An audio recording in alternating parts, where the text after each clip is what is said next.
तो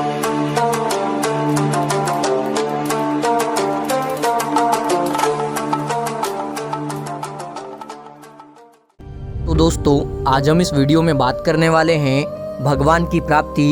यह प्रसंग एक राजा की जिंदगी का है। उसका नाम था राजा पीपा। उसने दुनिया में जो कुछ इंसान पाना चाहता है वो सब कुछ पाया था। महल, हीरे जवाहरात, नौकर चाकर सब उसका आदेश मानते थे।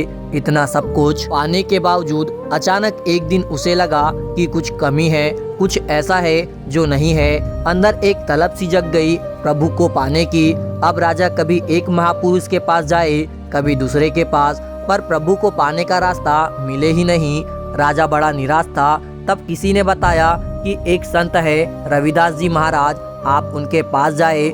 राजा पीपा संत रविदास जी के पास पहुँचे। वहाँ देखा कि वो एक बहुत छोटी सी झोपड़ी में रहते थे। भयानक गरीबी, उस झोपड़ी में तो कुछ था ही नहीं। राजा को लगा ये तो खुद ही झोपड़ी में जी रहे हैं, यहाँ से मुझे क्या मिलेगा। लेकिन वहाँ पहुँच ही गए थे तो अंदर भी गए और राजा ने संत रविदास जी को प्रणाम किया। संत रविदास जी ने पूछा किस लिए आए हो। राजा ने इच्छा बता दी, प्रभु को पाना चाहता हूँ। उस समय संत रविदास महाराज एक कटोरे में चमड़ा भिगो रहे थे मुलायम करने के लिए। तो उन्होंने कहा ठीक है, अभी बाहर से आए हो, थके होंगे, प्यास लगी होगी, लो तब तक यह जल पियो। कहकर वही चमड़े वाला कटोरा राजा की ओर बढ़ा दिया। राजा ने सोचा ये क्या कर दिया, कटोरे में पानी है, उसमें चमड़ा डला हुआ है, वो गंदगी से भरा हुआ है, उसको कैसे पी लूं। फिर लगा कि अब यहाँ आ गया, सामने बैठा हूँ तो क्या करूँ, इन संत जी का आग्रह कैसे ठुकराऊं।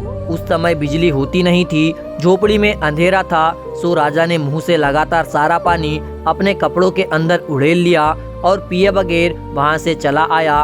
वापस घर आकर उसने कपड़े उतारे, धोबी को बुलाया और कहा कि इसको धो दो। धोबी ने राजा को वो कपड़ा अपनी लड़की को दे दिया धोने के लिए। लड़की उसे ज्यों ज्यों धोने लगी, उस पर प्रभु का रंग चढ़ना शुरू हो गया। उसमें मस्ती आनी शुरू हो गई और इतनी मस्ती आनी शुरू हो गई कि आसपास के दूसरे लोग भी उसके साथ आकर प्रभु के भजन में गाने नाचने लगे। धोबी की लड़की बड़ी मशहूर भक्तिन हो गई। अब धीरे धीरे खबर राजा के पास भी पहुंची। राजा उससे भी मिलने पहुंचा, बोला कि कुछ मेरी भी मदद करो। धोबी की लड़की ने बताया कि जो कपड़ा आपने भेजा था मैं तो उसी को साफ कर रही थी, तभी से लौ लग गई है, मेरी रूह अंदर की ओर उड़ान कर रही है।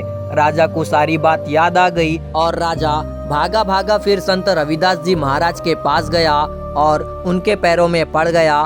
फिर रविदास जी महाराज ने उसको नाम की देन दी। जब तक इंसान अकिंचन न बन जाए, छोटे से भी छोटा, तुच्छ से भी तुच्छ न हो जाए, तब तक नम्रता नहीं आती, और जब तक विनम्र न हो जाए प्रभु नहीं मिल सकते। अब बात करते हैं शिक्षा के बारे में। जो भगवान के सच्चे भक्त होते हैं वे जरूरी नहीं कि महलों में ही हो, वे तो झोपड़ी में भी होते हैं। भक्त जो कहे उसको सहर्ष स्वीकार कर लेना चाहिए। उन्होंने उस प्रभु को पाया होता है। अक्सर इंसान अमृत को पाकर भी उसको नकार देता है, जैसा राजा ने किया। चमड़े के कटोरे का पानी पीने के बजाय उसको अपने कपड़ों पर ही उड़ेल दिया। यहाँ ना कोई नीच है और ना ही कोई ऊंच है, भगवान के लिए सब एक समान है। दोस्तों, आपके लिए बहुत मेहनत से पोस्ट लाते हैं, एक लाइक जरूर करें और कमेंट्स करके जरूर बताएं कि वीडियो आपको कैसा लगा, और चैनल को सब्सक्राइब जरूर से ही करिएगा। मुझे पूरा यकीन है आपका दिल बहुत बड़ा है, आप इस पोस्ट को लाइक और चैनल को सब्सक्राइब जरूर करेंगे।